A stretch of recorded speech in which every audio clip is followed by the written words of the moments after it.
자, 오늘 우리에게 주시는 말씀은 사도행전 1장 6절부터 11절까지의 말씀입니다. 사도행전 6장 1절로 11절까지의 말씀, 1장 6절로부터 함께 봉독하겠습니다. 그들이 모였을 때 예수께 여쭈어 이르되 주께서 이스라엘 나라를 회복하심이 이때이니까 하니 이르시되 때와 시기는 아버지께서 자기의 권한에 두셨으니 너희가 알 바 아니요 오직 성령이 너희에게 임하시면 너희가 권능을 받고 예루살렘과 온 유대와 사마리아와 땅끝까지 이르러 내 증인이 되리라 하시니라. 이 말씀을 마치시고 그들이 보는데 올려져 가시니 구름이 그를 가리어 보이지 않게 하더라. 올라가실 때에 제자들이 자세히 하늘을 쳐다보고 있는데 흰옷 입은 두 사람이 그들 곁에 서서 이르되 갈릴리 사람들아 어찌하여 서서 하늘을 쳐다보느냐. 너희 가운데서 하늘로 올려지신 이 예수는 하늘로 가심을 본 그대로 오시리라 하였느니라. 아멘. 1999년도에 이 하버드 대학에서 실행한 아주 재미있는 심리학 실험이 있었습니다. 방식은 아주 간단해요. 두 그룹의 사람이 있었고 한 그룹은 흰 옷을 입히고 또 한 그룹은 검은 옷을 입혔습니다. 그리고 각자에게 어떤 미션을 줬느냐, 실험에 참여한 사람들에게 흰 옷을 입은 사람들이 이 농구공을 서로 몇 번 패스하는지 세어보십시오, 이렇게 요구를 했죠. 그래서 이제 그 패스하는 영상이 잠깐 동안 방영이 되었습니다. 그 영상이 끝난 다음에 이 실험을 진행했던 사람이 물어보는 거예요. 흰 옷을 입은 사람이 몇 번 농구공을 주고받았을까요? 몇 번 패스했을까요? 그랬더니 뭐 몇 번입니다. 몇 번입니다. 막 각자 이야기를 하겠죠. 정확한 답은 16번이라고 합니다. 근데 제가 해보니까 저도 16번을 찾지도 못했거든요. 16번이라고요. 아, 그러냐? 그런데 또 두 번째 질문이 주어집니다.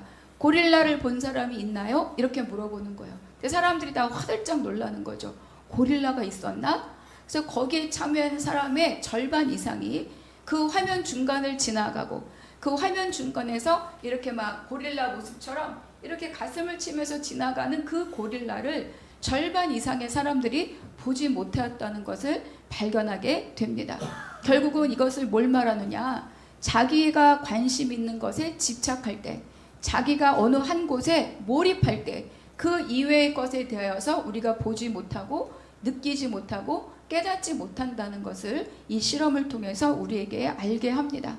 그러니까 어떤 사람은 내가 그것조차 말해주지 않았다면 진짜 거기에 고릴라가 있었는지조차도 알지 못하고 그냥 지나가게 된다는 거죠.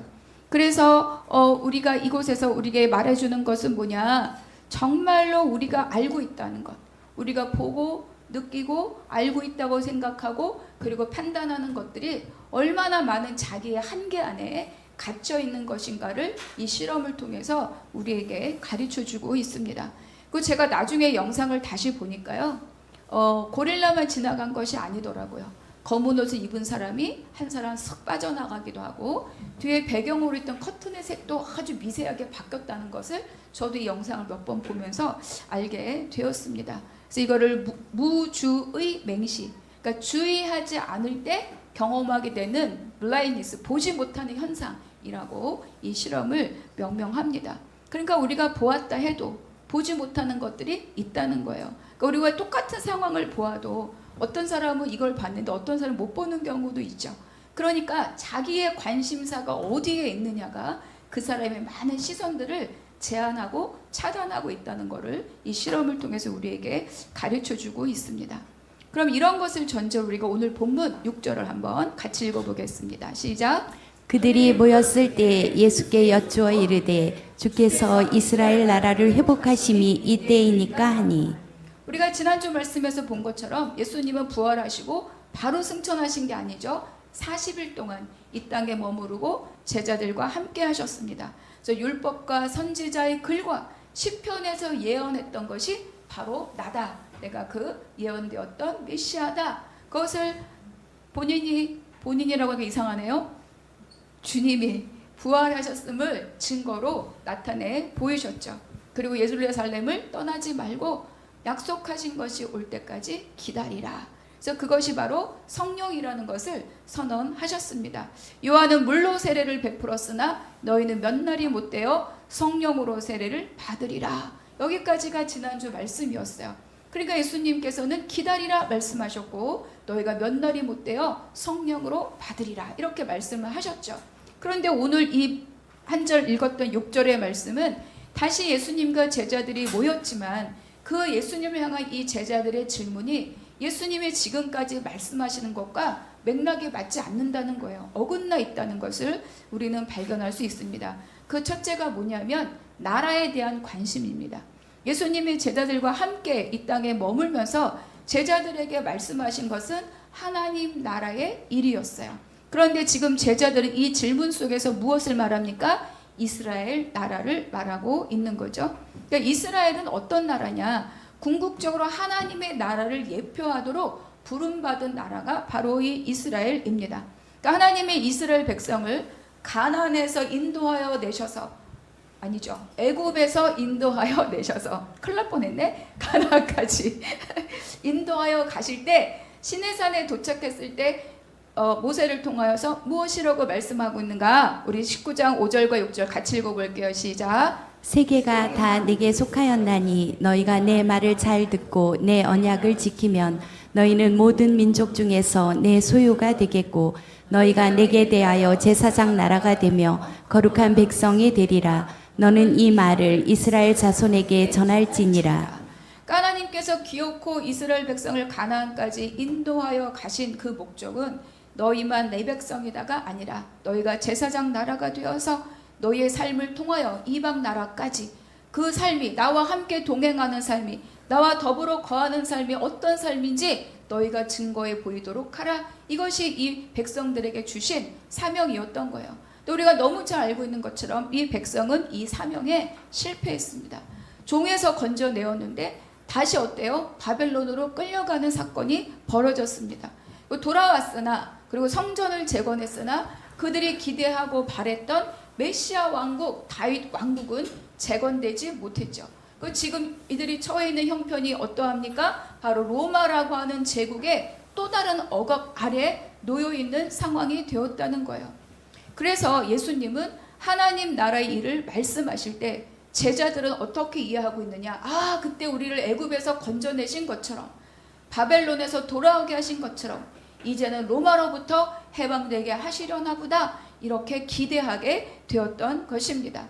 그러니까 예수님의 말씀하신 하나님의 나라는 한민족 이스라엘을 말한 것이 아니라 처음에 하나님이 이 땅을 만물을 창조하셨던 그때로 땅과 하늘이 통일되는 것으로, 온 만물이 예수 그리스도의 발 앞에 무릎 꿇는 것으로, 그리고 모든 만물이 다 하나님을 찬양하는 자리로 이끌어가는 그 시작을 여기서 이야기했는데, 이들은 여전히 예수님이 말씀하신 그 하나님의 나라에 대한 나라가 아니라 자기들의 생각의 틀을 어때요? 벗어나지 못하고 있었다. 아, 그렇구나. 나라를 회복하는 거구나. 애굽에서 우리가 풀려난 것처럼, 바벨론에서 풀려난 것처럼 이제는 로마에서 풀려나는 것으로 우리 나라가 이 땅에 다시 재건되려나 보다. 이것이 제자들의 기대였던 것이죠.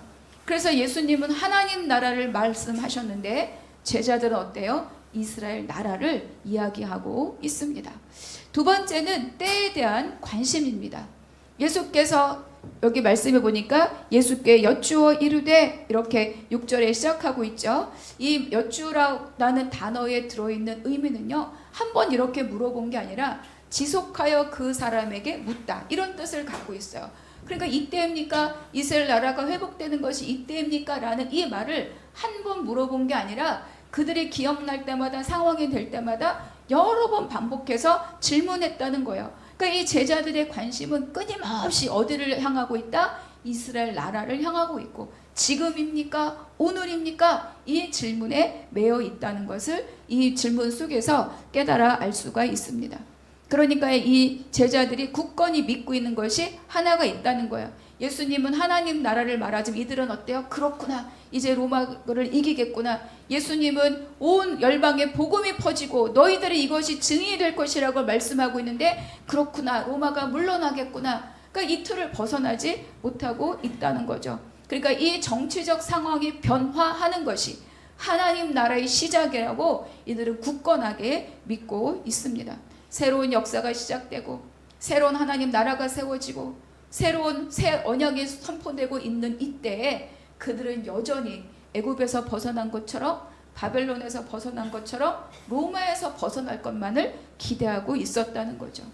그래서 여러분 이 때에 대한 관심을 그들은 버릴 수가 없습니다. 그래서 요즘 나에게 여러분에게 가장 문제가 되고 가장 중요한 관심사가 무엇입니까? 하나님께서는 그 관심사 자체가 아니라 그것을 통해서 역사하시는 하나님을 바라보라고 하는 것인데 나는 그 문제, 그 상황, 그 형편에만 내 마음이 꽂혀 있는 것은 아닌지 돌아볼 수 있기를 바랍니다. 자, 이 질문에 대하여 예수님이 이렇게 대답하십니다. 7절 함께 읽겠습니다. 시작. 이르시되 때와 시기는 아버지께서 자기의 권한에 두셨으니 너희가 알 바 아니요. 성경에서 시간을 말하는 단어가 보통 두 가지로 사용됩니다. 너무나 잘 아시는 것처럼 하나는 크로노스이고 하나는 카이로스입니다. 크로노스는 물리적인 시간이에요. 그냥 흘러가는 시간. 25년이 지났고 26년입니다. 2월이 지나고 3월이 옵니다. 이렇게 물리적으로 흘러가는 시간을 우리가 크로노스라고 합니다. 또 하나의 시간은 카이로스라고 하죠. 이 카이로스는 하나님이 역사하시는 결정적인 시간, 하나님의 목적이 이루어지는 그 시간, 그것을 우리가 카이로스라고 말합니다. 그러니까 하나님의 역사는 물리적인 시간 크로노스를 따라가지만 그런 하나님의 일하심이 개입되면서 카이로스의 때가 만들어지는 거죠. 그런데 제자들은 무엇을 물어봤느냐? 이때입니까? 할 때 이때는 뭐예요? 크로노스입니다. 그러니까 제자들이 계속 언제입니까? 2026년입니까? 4월입니까? 11월입니까? 이게 그들의 관심사였던 거예요. 그런데 예수님은 뭐라고 대답하느냐? 때와 시기. 때는 크로노스요, 시기는 카이로스로 번역되어 있습니다. 그러니까 때와 시기, 크로노스와 카이로스, 이 세상에서 물리적인 시간과 하나님의 역사가 움직이는 모든 때와 시기가 너희 것이 아니라는 거예요. 누구의 것이다? 아버지의 권한 아래 있으니 너희는 알 바가 없다. 이렇게 아주 냉정하게 말씀하십니다. 근데 이 말씀은 유대인들에게는 어때요? 아주 분명하게 각인되고 설명되는 말씀이죠. 왜냐하면 아버지의 권한 아래 있다. 때와 시기는 아버지의 권한에게 있다라고 하는 것은 뭘 전제로 하고 있느냐? 유대인들이 갖고 있는 결혼 문화를 배경으로 주신 말씀이에요. 그러니까 우리가 이미 마태복음 말씀을 나눌 때도 한번 나누었던 것처럼 어때요? 유대인의 결혼 문화는 아주 특이하죠. 사실은 두 번의 결혼식을 하는 것과 마찬가지입니다.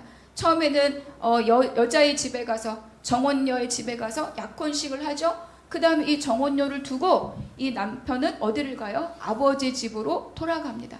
돌아가서 하는 일이 뭐냐? 여인을 데리고 와서 함께 거할 집을 준비하는 거예요.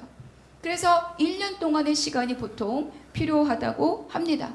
그런데 그때 이 남편이 돌아가서 아버지의 집에 자기가 거할 집을 다 준비되었어도, 다 끝났어도 마음대로 처녀를 데리러 갈 수 있다 없다? 없다는 거죠. 처녀를 데리러 가는 때와 시기를 누가 정합니까? 아버지가 정합니다.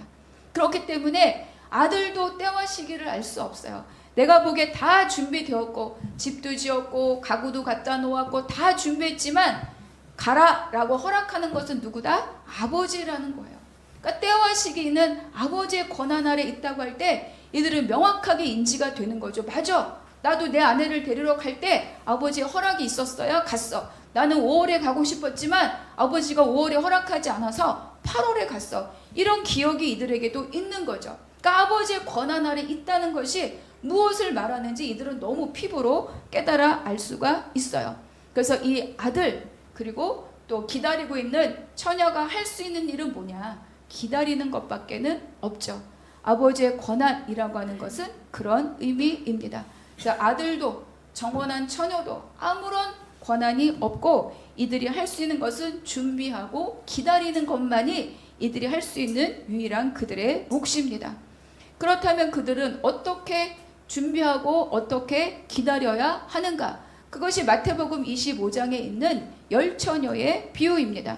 25장에 있는 1, 2, 3, 4절 말씀 한번 같이 읽겠습니다. 시작. 그때의 천국은 마치 등을 들고 신랑을 맞으러 나간 열 처녀와 같다 하리니 그 중에 다섯은 미련하고 다섯은 슬기 있는 자라. 미련한 자들은 등을 가지고 기름을 가지지 아니하고 슬기 있는 자들은 그릇에 기름을 담아 등과 함께 가져갔더니. 그렇죠. 등과 함께 기름을 그릇에 담아서 신랑을 맞으러 가는 그 모습에 대하여서 이것이 뭐다? 바로 때와 시기를 아버지의 권한에 맡긴 자의 기다리는 준비와 기다리는 모습이라고 이 열처녀를 통하여서 우리에게 말씀해 주었습니다.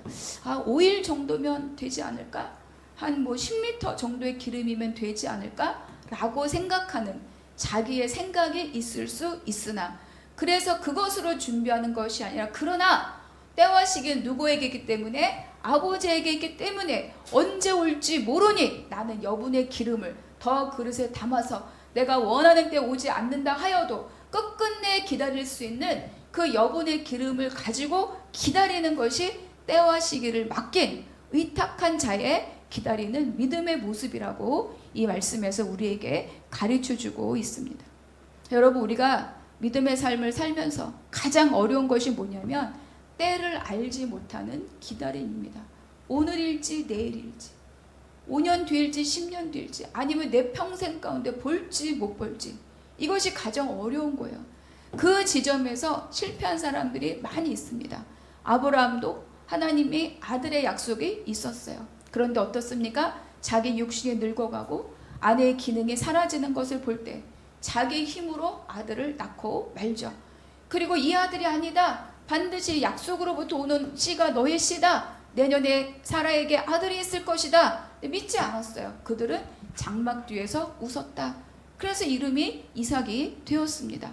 왜 그렇습니까? 자기 기능이, 생산 기능이 없어지는 걸 알고 있거든요. 늙고 기능을 잃었기 때문에 하나님이 아들을 약속하셨는데 내 몸을 통해서, 사라를 통해서는 어렵구나. 그러면 이 하갈을 통해서 난 이 아들이 어차피 내 자식이니까 이 아들이 나를 통해 준 그 아들인가 보다라고 어때요? 자기 생각대로 믿고 천사가 찾아왔을 때 이스마엘이나 내 앞에서 잘 살기를 원하나이다 라고 기도한다는 거예요. 하나님의 계획은 그것이 아니었습니다. 끝까지 기다리길 원했으나 그가 하갈을 통해서 아들을 낳았을 때 하나님은 아브라함과의 교제를 당분간 끊으셨죠. 그것이 아브라함에 대한 하나님의 징계였습니다. 이삭도 그렇습니다. 자기 눈이 점점 어두워지자, 이제 내가 땅으로 묻힐 때가 되었구나, 열조로 돌아갈 때가 되었구나. 그래서 두 아들을 불러다가, 에서를 불러다가 축복을 하려고 해요. 때가 아직 되지 않았었습니다. 그러고도 오래 살았어요, 이삭은. 그러는 사이에 두 아들은 갈라지고 한 아들은 도망가고 엄마는 끝끝내 그 아들을 만나지 못하고 온 가족이 흩어버리는 그런 일들을 겪고 맙니다. 그 아들 야곱도 마찬가지죠. 하나님의 약속이 있었습니다. 큰 자가 작은 자를 섬기리라. 그런데 하나님의 때를 기다리지 못하는 거예요. 자기의 꾀로 장자의 권리를 차지합니다. 그래서 아주 나중에 바로 앞에 가서 그러되 내가 험악한 세월을 살았다. 그 험악한 세월이 자기 꾀로 하나님 때를 기다리지 않았던 그 삶에 대한 자기의 평가였던 거예요. 내가 험악한 세월을 살았나이다. 제자들도 그래서 마찬가지입니다. 이때입니까? 이때입니까? 그렇죠? 이때입니까를 계속 물어본다는 것은 지금 로마를 벗어나고 환경이 바뀌고 정치적으로 독립하고 그때 예수님이 지금 여기에 계신 이때에 내가 오른편, 내가 왼편, 그것을 내 눈으로 보고 내가 누릴 수 있는 것을 누리고 내 당대, 내가 기대하고 원했던 방식으로 이 일들이 이루어지는 것을 내가 기억하고 보고 싶다는 그들의 열망이 바로 이스라엘 나라를 회복하심이 이때입니까? 라는 이 질문 가운데 들어있다는 거죠. 그래서 주님이 때와 시기는 너의 권한이 아니다, 너의 알 바가 아니다 라고 말씀하시는 것은 너의 것이 아닌 것, 너의 권한이 아닌 것에 집착하지 말라는 거예요. 그것 때문에 낙심하고 절망하고 원망하지 마라. 너의 것이 아니다. 너의 것이 아닌 것을 네가 붙들고 원망하거나 절망하지 말라고 말씀하고 있는 거죠. 전도서에 보면 말씀합니다. 뿌릴 때가 있고 거둘 때가 있다. 심을 때가 있고 뽑을 때가 있다는 거예요. 여러분, 농부가 밭에 씨앗을 뿌리고 난 다음에 어때요? 내가 매일 비가 언제 온다, 해가 언제 뜬다를 내가 계산하지 않아요. 기다릴 뿐인 거죠.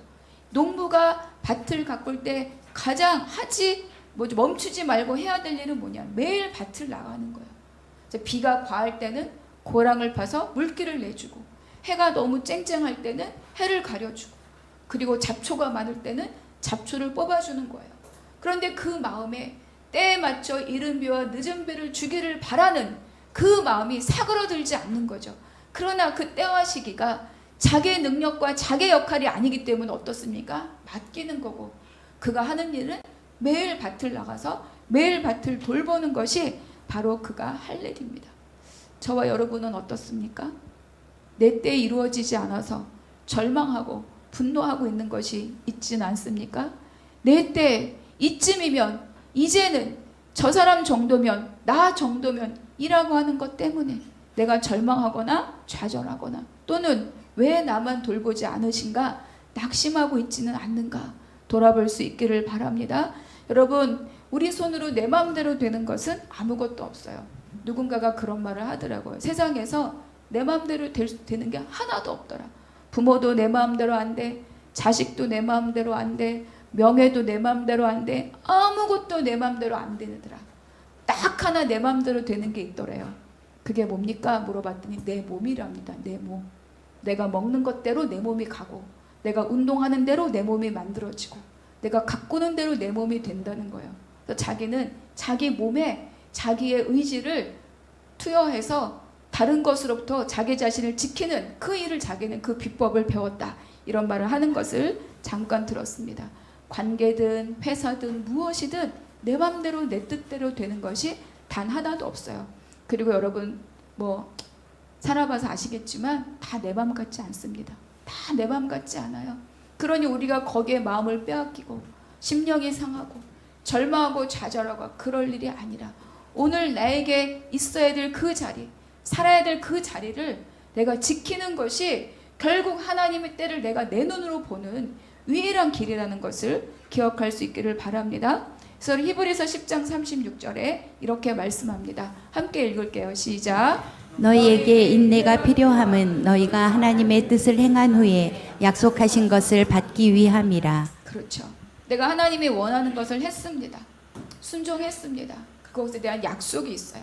그런데 내가 그거를 하나님이 이루실 때까지 기다리지 못하고 내 힘으로 치고 들어갈 때, 아브라함처럼, 이삭처럼, 야곱처럼, 그럴 때 어때요? 나에게 그 열매가 더 멀어진다는 거죠. 그러니까 우리의 마지막 시험은 어디에 있느냐? 기다리는 것에 있다는 것을 말씀해주고 있습니다. 그래서 때와 시기의 권한이 나에게 없음을 인정하는 거죠. 이것이 첫 번째 우리가 하나님 앞에 드려야 될 우리의 믿음의 태도입니다. 그래서 주권자신 아버지께 모든 것을 맡길 때 우리의 질문이 달라지는 거예요. 어떻게 달라지겠습니까? 이 일이 언제 이루어집니까? 이 고난이 언제 끝납니까? 언제 완성됩니까? 라는 질문을 버리고, 내가 아버지 때가 이르기까지 내가 무엇으로 어떻게 살아야 합니까? 이 질문으로 우리의 질문이 바뀌어질 수 있기를 바랍니다. 그래서 주님이 말씀하시는 거예요. 8절의 말씀 함께 읽겠습니다. 시작. 오직 성령이 너희에게 임하시면 너희가 권능을 받고 예루살렘과 온 유대와 사마리아와 땅끝까지 이르러 내 증인이 되리라 하시니라. 내 증인이 되리라 하시니라. 이 1장 8절은요, 사도행전 전체를 아우르는 굉장히 중요한 핵심 구절이죠. 그리고 사도행전 28장 전체가 바로 이 한 절에 다 단락단락으로 해석되고 묶여질 수 있어요. 오늘 그것을 말하고자 함은 아닙니다. 또 오늘 시작이 뭐예요? 오직 성령이 너희에게 임하시면. 여기 오직 이렇게 써 있잖아요. 그러니까 우리는 오직 이러면 only one, only의 느낌으로 받아들이지만, 이 오직이란 단어는 그러나예요. 그러나 but, 그럼에도 불구하고, 이런 뜻입니다. 때와 시기의 권한은 너의 것이 아니야. 너희가 알 바가 아니야. 그러나, 이렇게 연결되는 거예요. 그러나 너희에게 성령이 임하시면 너희가 권능을 받고, 이렇게 읽히는 거죠. 때와 시기는 너희 것이 아니야. 신경 쓰지 마. 너희 거기에 마음 뺏기고 그것 때문에 속상하고 심령 상하고 그럴 거 없어. 그러나 너에게 성령이 임하시며 너희가 권능을 받고, 이렇게 말씀이 읽혀지는 거죠. 이 성령은 우리가 계속 기다리고 있는 아버지께서 약속하신 것입니다. 그래서 이 성령의 임하심은 내가 그냥 어떤 신비를 체험하고 이런 개인적인 어떤 체험을 의미하는 것이 아니라 새 언약의 시대, 이제는 교회의 시대, 성령의 시대, 새 언약의 시대가 열려진다. 그것을 지금 말씀하고 있는 겁니다. 이어서 이야기하고 있죠. 너희가 권능을 받고, 이 권능이란 단어가 뭐냐? 듀나미스입니다. 듀나미스, 권능.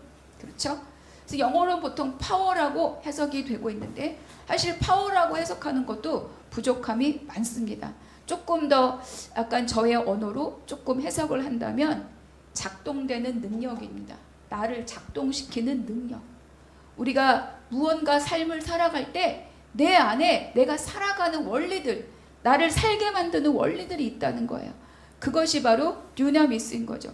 약속의 말씀으로 내 삶이 작동되고 있느냐, 염려와 근심으로 내 삶이 작동되고 있느냐, 내 계획으로 내 삶이 작동되고 있느냐, 아니면 믿고 맡김으로 내 삶이 작동되고 있느냐, 이것을 권능이라고 말씀하고 있다는 거죠. 그래서 우리는 보통 오해할 때가 많아요. 권능, 그런 뭐 방언, 기적, 병고침, 풍랑 잔잔, 이런 거. 물론 이것도 다 권능의 일부입니다. 그러나 권능이 그것만을 말하는 것이 아니라는 것을 우리는 기억할 수 있어야 되는 거죠. 이러한 현상들도 다 권능 안에 포함이 됩니다. 그러나 나의 권능이 방언에 있거나 기적에 있거나 병고침에 있거나 내가 무슨 기적적인 일들을 행하는 것으로만 국한되지 않는다는 것을 기억할 수 있기를 바랍니다. 그래서 예수님은요, 제자들에게 아주 중요한 말씀을 누가복음 10장에서 말씀하셨습니다. 17절과 20절 같이 읽어보겠습니다. 시작. 70인이 기뻐하며 돌아와 이르되 주여 주의 이름이면 귀신들도 우리에게 항복하더이다. 그러나 귀신들이 너희에게 항복하는 것으로 기뻐하지 말고 너희 이름이 하늘에 기록된 것으로 기뻐하라 하시니라. 이 제자들 너무 기쁜 거예요. 아, 보잘것없는 쫄보 같은 자기 인생인 줄 알았는데 막 예수 이름으로 나가! 그랬더니 귀신이 막 나가고 쫓겨가고 비명을 지르고 너무 신났죠. 내가 뭐라도 막 된 것 같아요. 그래서 막 주님 주의 이름을 선포했더니 막 귀신도 나가더이다. 너무 좋은 거죠. 그런데 예수님이 잘했다고 말씀하시지만, 그러나 귀신들이 쫓겨나간 것에, 항복한 것에 기뻐하지 말고 무엇을 기뻐하라? 너희 이름이 하늘에 기록된 것으로 기뻐하라.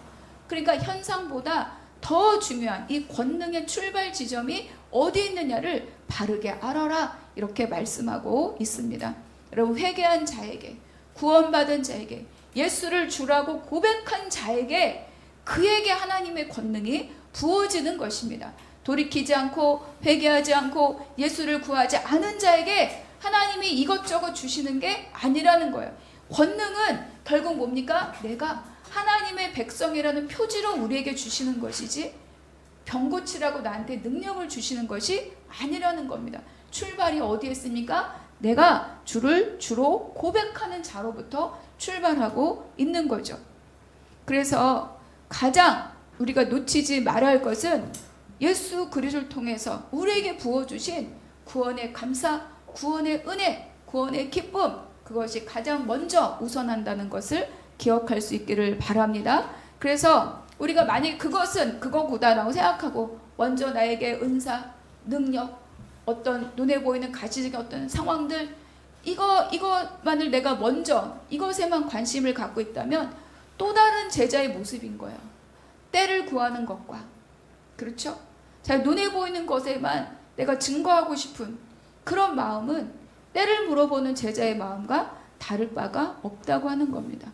물론 하나님은 우리에게 권능 주십니다. 병을 고치는 은사도, 방언하는 은사도, 병 고치는 은사도, 그 능력도 우리에게 주시죠. 더 근본적인 게 뭡니까? 바로 예수 그리스도를 주로 고백할 때 그 신분과 그 정체성이 주는 그 구원의 기쁨이 출발점이라는 것을 기억할 수 있기를 바랍니다. 그것을 잊어버릴 때, 내가 능력 있으면 교회가 부흥될 텐데, 내가 병을 팍팍 고치면 막 주변에도 막 사람들이 몰려올 텐데, 내가 막 이런 어떤 예언의 은사가 머리에 손만 대면 귀신이 떠나고, 머리에 손만 대면 하나님이 당신을 이렇게 쓸 겁니다 막 예언을 선포하고 그런다면 다 몰려올 텐데, 하나님 나에게 능력을 주십시오 라고 기도하지 않는 건 아니지만, 더 중요한 건 뭐라고요? 내가 누구냐? 내가 하나님의 백성이구나. 나를 위하여 예수 그리스도 십자가의 사랑으로 나를 살리셨구나. 그 구원의 은혜와 기쁨에 먼저 기억할 수 있기를 바랍니다. 그래서 정말 이 권능의 진짜 힘은 어디로부터 오느냐? 예수 그리스도의 복음에 대한 확신입니다. 이 확신이 권능인 거예요. 이 확신으로 담대해지고, 이 확신으로 죽음을 불사하고 복음을 전하는 겁니다. 이 확신 위에 하나님의 은혜를 부어주시고 하나님의 선물을 부어주시는 거고, 그리고 그때 각종의 은사를 받는 거죠. 내 이름이 하늘에 기록된 것으로 기뻐하라. 내가 구원받은 자임을 기뻐하라. 은사가 목적이 아니라 복음의 확신을 구하고 그 안에 거할 때 그 위에 하나님이 부어주시는 은혜, 그것이 곧 권능이라는 것을 기억할 수 있기를 바랍니다. 그래서 이 은사가 내 것으로 사용되는 것은 내 것으로 사용되면 안 되는 거예요. 그래서 예수님이 마태복음 7장에서 말씀하셔, 주여 주여 내가 주의 이름으로 이것도 행하고 저것도 행했습니다. 주님이 그들에게 잘했다고 말씀하지 않으세요. 나는 너를 모른다. 불법을 행하는 자들아 나를 떠나라. 무엇입니까? 주님과 함께하지 않은, 구원의 기쁨을 알지 않는, 구원받은 백성으로의 삶이 아니라 그저 행하는 것에 집중되었던 그 삶에 대해서 주님이 말씀하고 있다는 겁니다. 요즘 그 1000만을 돌파했다고, 내가 새벽에 검색해보면 1000만 돌파했다고 하는데, 요즘 돌풍을 일으킨 왕과 사는 남자, 네, 영화가 있습니다. 제가 그 영화를 봤는데요. 제가 두 가지, 물론 뭐 이런 어떤 짧은 그 장면에서도 많이 회자되었던 장면인데, 두 가지 이 장면이 대조되고 있어요. 하나는 뭐냐면, 한명회가 너무 무서워요. 눈도 마주치지 못해, 왕인데도 불구하고 눈도 못 마주쳐요. 그리고 눈도 내리깔고 먼저 쫄아서 나는 어디로 갑니까? 부들부들 떨어요. 유배지를 떠나는 가마를 탔는데 그 두려움과 함께 뭐가 있습니까? 부끄러움이 있는 거예요. 그래서 가마에 이렇게 가림천을 내렸는데 이게 흔들려서 자기의 얼굴이 보여질까봐 그 내림천을, 가림천을 이렇게 손으로 붙들고 바들바들 떨면서 가는 그런 장면이 있었습니다. 불안과 절망에 찌들어 있는 아주 애처로운 그런 단종의 모습입니다. 근데 그 다음에 제가 본 장면은 바로 그 한명회를 맞이하고 있는데, 한명회를 두려워하지 않고 당당하게 그 앞으로 나가요. 그래서 내 이놈, 네가 왕족을 능멸하느냐, 이렇게 큰 소리를 치는 거죠. 불호령을 내립니다. 물론 한명회가 갖고 있는 권세가 있었기 때문에 자기가 그 장소에 찾아갔던 그 뜻을 이루지 못하고 쫓겨나듯이 그 장소를 나오지만, 그러나 그 단종의 눈빛, 그 단종의 음성이 달라졌다는 거예요. 힘을 얻었습니다. 왜 달라졌을까? 생각해 보았습니다. 그의 절망이 어디로부터 왔을까? 제가 보기에는 아무도 없다 해서 왔습니다. 아무도 없다. 아버지도 죽고 어머니도 죽고 자기를 돌보고 세우려고 했던 신하들이 다 죽고, 할머니도 죽고 다 죽고, 삼촌들도 다 돌아서고 아무도 없다. 이 땅에 나밖에 없다. 나는 나를 지킬 수 없고 나를 지켜줄 자가 없구나. 그 절망의 자리에서 유배지에 가서 하루 이틀 지내다 보니 무엇을 발견합니까? 여전히 자기를 따르는 백성들이 있구나. 나를 사랑하는 자가 있고 내가 사랑해야 될 자가 있구나. 그래서 이제는 어때요? 숨어 있고 뛰어내리려고 하는 자에서 벗어나는 거예요. 그래서 이렇게 말합니다. 나는 이제 더 이상 내가 사랑하는 자를 잃고 싶지 않다. 그래서 두려워서 피했던 자리로 가는 거죠. 보기군들, 금성대군이 보낸 군사들이 기다리고 있는 대로 밤길을 혼자 뚜벅뚜벅 갑니다. 물론 나중에 단종은 애처로운 죽임을 당했습니다. 근데 이때 한명회가 궁으로 돌아가서 하는 말이 있어요. 그 날카로운 눈으로 뭐라고 말하느냐? 노산의 눈빛이 달라졌어. 죽여야겠어. 이렇게 말하는 거죠. 무엇입니까? 그 노산이 단종이 지금 왕위에서 쫓겨나서 천길 낭떠러지 앞에 서 있는 것 같은 그 환경은 어때요? 달라지지 않았습니다. 그러나 그것을 마주하고 있는 그 마음은 어때요? 달라졌다는 거죠. 그게 권능입니다. 마음이 담대해지고 마음이 견고해지고 마음이 굳건해지는 거죠. 하나님이 우리에게 부어주시는 권능, 너희가 권능을 받고는 병고치는 은사로 드러나는 것이 아니라 내 마음이 두려움에서 공포에서 불안해서 다 노연하고 해방되고 뭐가 되는 거예요? 강건함과 굳건함과 담대함으로. 그래서 나가서 죽음을 불사하고 복음을 전하는 자들이 되는 것. 이것이 모든 권능의 시작입니다. 그래서 꺾이지 않는 마음이죠. 상황과 상관없이 예수 그리스도를 주라 전파하고 죽음을 불사할 수 있는 그 마음. 그래서 이 너희가 성령이 임하시면 권능을 받고, 로마를 뒤집어라가 아니라 너희가 성령이 임하시면 권능을 받고 너의 마음이 뒤집어지고 그것으로 복음이 전파될 때 진짜 하나님의 나라가 이루어진다. 이렇게 말씀하고 있는 거예요. 결국엔 하나님이 때 어때요? 로마도 뒤집어지는 거죠. 성령의 임재를 통한 권능이 그래서 어떻습니까? 두려움을 이깁니다. 불안과 공포를 이깁니다. 이기심을 이기고 거짓과 탐욕을 이깁니다. 그래서 이 권능이 믿음의 싸움에서 우리를 어때요? 이기게 한다는 거예요. 그래서 로마서가 아니라 요한일서 5장 5절에서 예수께서 하나님의 아들이심을 믿는 자가 아니면 세상을 이길 자가 누구냐? 이 확신으로 다시 우리에게 질문하고 있다는 거예요. 하나님의 아들을 믿는 믿음. 그 믿음이 견고한 것이 바로 우리의 권능입니다. 그래서 복음의 확신, 예수 그리스도의 십자가 부활 승천이, 하나님의 이 일하심이 우리의 모든 흉악의 결박으로부터, 우리의 모든 어둠으로부터, 우리의 눈먼 삶으로부터, 우리의 다리 저는 삶으로부터, 우리의 가난한 삶으로부터, 우리가 묶이고 매인 삶으로부터 자유케 하는 힘이고 능력이다.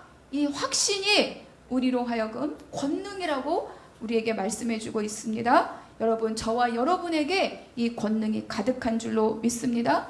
그래서 우리가 이것을 어때요? 기도해야 됩니다. 여러분, 우리가 예수를 주로 고백할 때 성령이 우리 안에 내주하시지만 이것이 권능으로 힘을 얻는 것은 우리의 기도의 자리가 필요합니다. 여러분, 우리에게 무엇이 주어졌어도 쓸 줄 모르고 활용하지 않으면 이것은 힘을 낼 수가 없어요. 우리에게 칼이 있어도 갈고 훈련하지 않으면 그 칼은 사용할 수 없습니다. 그러니까 나에게 이미 예수를 주로 고백할 때 내 안에 내주어진 그 성령의 은혜가 권능으로, 힘으로, 담대함으로, 견고함으로 드러나는 자리가 뭐냐면 바로 기도의 자리라는 거예요. 주세요. 주면 좋겠고요. 왜 안 주세요?가 아니라 하나님, 내가 하나님의 백성입니다. 내가 이 어려움과 이 고난과 이 환난을 뛰어넘어 이길 수 있도록 나에게 힘을 더하여 주시옵소서. 하나님께서 우리에게 자유와 해방과 진리의 길을 선포하시고 약속하셨는데 내가 그 길을 넉넉히 갈 수 있도록 나에게 힘을 더하여 주시옵소서. 이것이 바로 우리의 기도의 자리인 거예요. 넉넉히 이기느니라, 가만히 있을 때 이겨지는 것이라. 약속을 붙들고 기도하는 자가 넉넉히 그 길을 이기는 자 되는 것을 기억하고 믿으시기 바랍니다. 그래서 그럴 때 은사도 주시고 능력도 주시는 거죠. 은사와 능력의 목적이 아니라 내가 복음의 확신 안에 거할 때 그때 그 사람에게 하나님이 부어준 은혜가 바로 은사와 능력이라는 것입니다. 이것의 목적이 있죠. 나를 높이기 위한 것이 아니라, 나를 자랑하여서 일을 이루기 위한 것이 아니라 그리스도의 몸을 만드는 것에 도구로 사용되는 것이 그 은사임을 기억할 수 있기를 바랍니다. 그래서 예수님이 그 다음에 말씀하는 거예요. 너희가 내 증인이 되리라. 증인이란 단어는 마르티스라고 하는 헬라어를 씁니다. 근데 이것은 증인에서 그 다음에 의미가 바뀌어요. 무엇으로 의미가 바뀌느냐? 순교자로 의미가 바뀝니다. 왜냐하면 당시 초대교회에서는 어때요? 예수 그리스도를 주로 고백하는 자들은 죽음의 길이었기 때문입니다. 그래서 권능을 받은 자는 점점 증인의 삶을 살아가게 되고, 그리고 그 결과는 어때요? 하나님의 그 길을 이끌어 간다는 거예요. 아까 우리가 권능할 때 은사에만 집착하면 왜 위험하냐? 여러분, 베드로가 성령에 충만하여 설교했을 때 구속사를 설교합니다. 근데 3천이 회개하여 예루살렘 교회가 시작이 됩니다. 근데 스데반 집사도 마찬가지예요. 그가 구속사를 설교합니다. 여러분, 우리가 7장 읽어보면요, 이 스데반이 갖고 있는 구속사의 지식이 너무너무 놀랍습니다. 그가 성령에 충만하여 예수 그리스도를 주라 고백했을 때 어떤 일이 벌어집니까? 사람들이 이를 갈고 돌로 쳐 그를 죽입니다. 성령 충만하여 복음을 전했느니 어디에서는 3천이 회개하여 교회를 이루고 어디에서는 돌을 맞아 죽는 일이 벌어진다는 거예요. 그러면 이것이 실패이고 이것이 성공이라고 말할 수 있느냐? 그렇지 않죠. 교회를 이룬 것도 성공이지만, 그러나 이 스데반의 죽음을 통하여 도망갑니다. 사람들이 핍박이 이어지고 어디로 가요? 사마리아로, 땅끝으로. 그래서 오늘 1장 8절에 예루살렘과 사마리아와 온 유대 땅과 땅끝까지가 점점 확장되어 간다는 거죠. 그러니까 증인의 삶은 증인으로서 삶으로 살아가는 거고, 그 일은 누가 이끌어 가신다? 성령으로 하나님께서 그 일들을 만들어 가신다는 겁니다. 누가 더 위대하냐, 누가 더 훌륭하냐가 아니라 누가 더 센 성령이냐, 누가 더 약한 성령이냐가 아니라는 거죠. 우리 모두가 다 뭐예요? 복음에 대한 확신으로 내가 증인의 삶을 살 때 그때 하나님의 일들을 하나님의 능력으로 성령으로 이끌어 가시고 인도해 가심을 믿을 수 있기를 바랍니다. 그래서 모두가 다 스데반이나 베드로나 나중에 바울도 다 뭐예요? 예수 그리스도의 십자가와 부활을 증언하였다. 예수 그리스도의 십자가와 부활을 증언하였다. 그것밖에 없어요. 그래서 그들의 이 증인의 삶이 결국은 온 열방까지, 땅끝까지, 로마까지 결국 복음으로 변화시키는 시작인 것을 우리에게 말씀해 주고 있습니다. 다 순교했죠. 베드로도 예루살렘 교회를 시작했으나 순교했고, 스데반도 순교했고, 다 순교했습니다. 그러니까 우리는 순교의 자리가 어딜까요? 지금 우리가 예수 그리스도 믿는다고 해서 목숨을 위협받지는 않습니다. 내가 죽어야 될 자리가 있겠죠. 내가 순교해야 될 자리. 11절입니다. 함께 읽겠습니다. 이르되 갈릴리 사람들아, 어찌하여 서서 하늘을 쳐다보느냐? 너희 가운데서 하늘로 올려지신 이 예수는 하늘로 가심을 본 그대로 오시리라 하였느니라. 이렇게 불러요. 갈릴리 사람들아, 이렇게 부릅니다.